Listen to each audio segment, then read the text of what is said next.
Hi అండి. మినుములు తింటే ఇనుమంత బలం వస్తుందని మన పెద్దలు అంటారు కదా. ఈరోజు పొట్టు మినపప్పుతో మంచి హెల్తీగా ఉండే రెసిపీ చేసుకుందాం. 2 కప్పులు పొట్టు మినపప్పు 3 గంటల సేపు నానబెట్టుకొని, ఒక అరకప్పు శనగపప్పు అరగంట సేపు నానబెట్టుకొని పక్కన పెట్టుకోవాలి.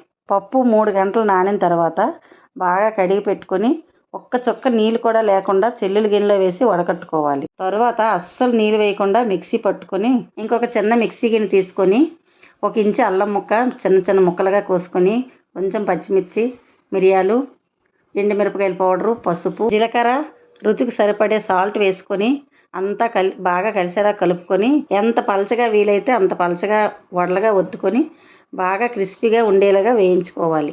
ఇవి 10-12 రోజులు నిల్వ ఉంటాయండి.